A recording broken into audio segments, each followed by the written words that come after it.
Hi, my name is Zhang. I'm a data scientist at Brigham and Women's Hospital and currently leading the metadata innovations at NSRR. So today I'm going to talk about NSRR's approach in tackling some of the data heterogeneity issues in sleep data sharing and reusing. In particular, I will cover NSRR metadata curation process, including organization, standardization, and enrichment, also our approach for data harmonization, and I will end with challenges and solutions.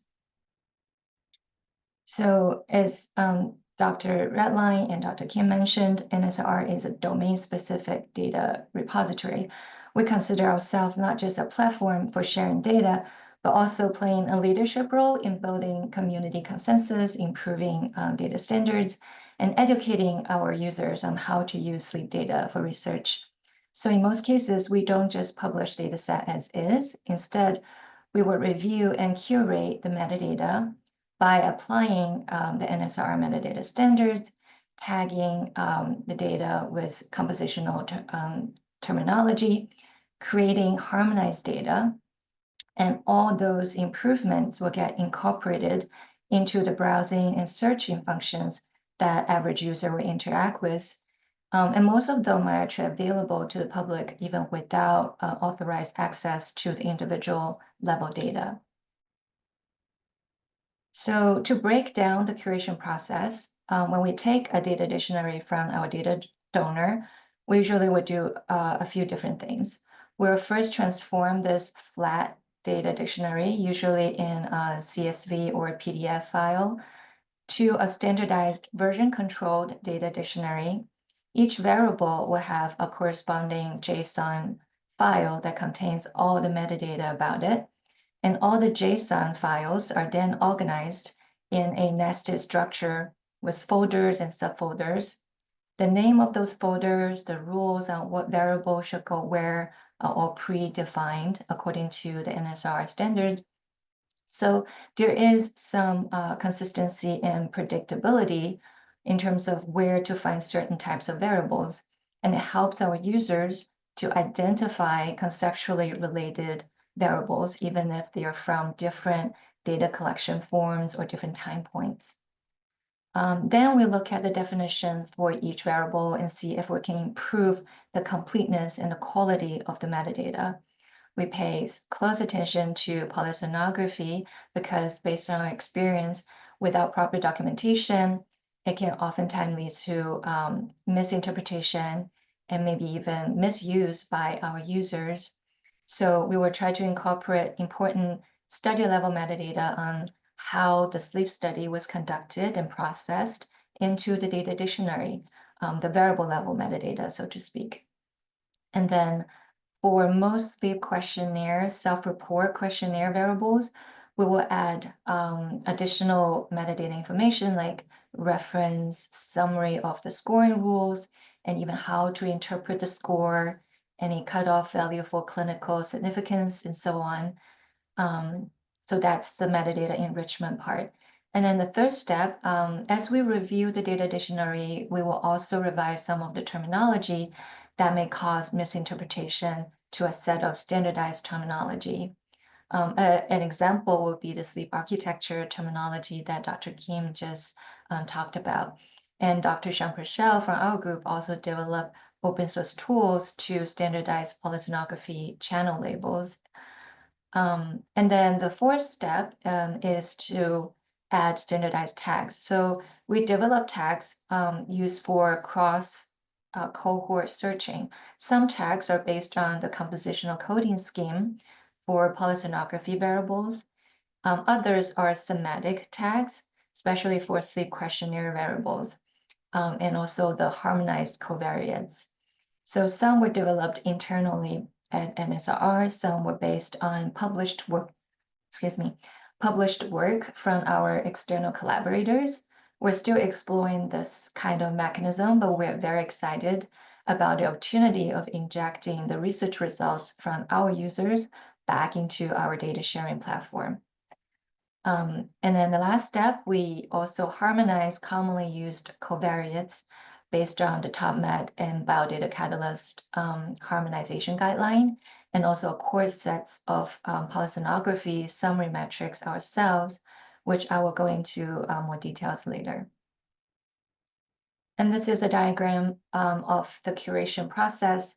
On the left-hand side is the raw kind of original metadata. Oftentimes it's the study manual of many pages or PDF file, and then a data dictionary, oftentimes with very minimal metadata. It's not uncommon to see an entry with a variable called AHI, and then the label is apnea-hypopnea index. So AHI is one of the most commonly used sleep measures, and then it's very heterogeneous. Even for an experienced sleep researcher, without carefully reading through all those documentation, it will be hard to tell if that's the AHI that you want, or if it's comparable to other AHIs from other data sets. So we take all those inputs. We have the data donor fill out NSRR metadata intake form. We take their study protocol, and then the informed consent form, the REDCap data, the data dictionary in codebook, and also many emails and calls. And then we process them at our center at 3 levels: the study level, the file level, and variable level. And then we generate a variety of output, including a semi-structured metadata in README files. So we have standardized headings and subheadings for a README file, also data set introduction page. So people know where to go if they want to find, say, the definition of how the respiratory event was scored and so on. Then we have version-controlled standardized data dictionary on GitHub. We also have summarized statistics for each variable grouped by common demographic groupings, and harmonized data for cross-dataset analysis, standardized tags for cross-dataset searches, and we also made this data availability comparison on the website for people to use before they submit data request. So here is an example of the nested folder structure for harmonized variables. So imagine like age, BMI, gender, blood pressure, all those covariates. The harmonized covariates are each of them are a JSON object, and they are organized in this nested structure. In the sleep journal paper, we actually published the whole tree structure. If people are interested, they can take a look. We also leverage this standardized categorization to generate this data availability matrix for all data sets on NSRR to help users to identify data sets that will fit their research needs more efficiently, so people can see, okay, so this data set has incident outcome or family history or medical history, so it would be much easier for a user to navigate. We also did similar thing to polysomnography channels. It's actually based on our user feedback. Apparently, some researchers would be really interested in knowing if one or a few particular channels are available, so that they can develop specialized algorithm. So tools like this can really encourage data reusing and save a lot of time for our users. So this is just the sleep-wake terminology schema developed for actigraphy, a slight different adaptation to actigraphy versus polysomnography, which Dr. Kim already covered. But what I want to point out is rather than focusing the very specific choice of words as our canonical terminology, meaning the time, duration, and period, I think what's more generalizable to other fields even is our approach of doing this. So first, we analyze the root causes of the ambiguity in those non-standardized terms used in the field. We construct a conceptual model that maps those terms to their underlying data generation process. And then we identified a minimum set of semantic primitives, meaning core terms or construct, that systemically disambiguate the conventional terminology and clarify their relationship within this model. So again, I think it's more than just the 3 terms we picked and used, but also the process of how we got here that might be of value to other fields as well. And then I want to show some before and after screenshot of some variable level metadata. So on the left-hand side is the original metadata of this called AHI. And as you can see, the definition is very minimum. It's just apnea-hypopnea index. After our curation, we added a lot more information. So we added detailed respiratory event definition, including the percentage of flow reduction, oxygen desaturation, and arousal. And we also add the sleep test type. That's another piece of information we extract from the study level metadata. And we also map that definition to the closest AASM guidelines with some external reference so people can, especially useful for clinicians. And then we also pre-populated search queries for similar measures within the data set, and using the compositional tags, people can do search queries for similar measures across data set. And here is another comparison of self-report sleep questionnaire. Instead of just putting the total score of this Women's Health Initiative Insomnia Rating Scale, we actually provide a brief description on the value of each component item, the scoring rules, how to interpret the score, the reference for the validated survey instrument, and the value for clinical significance.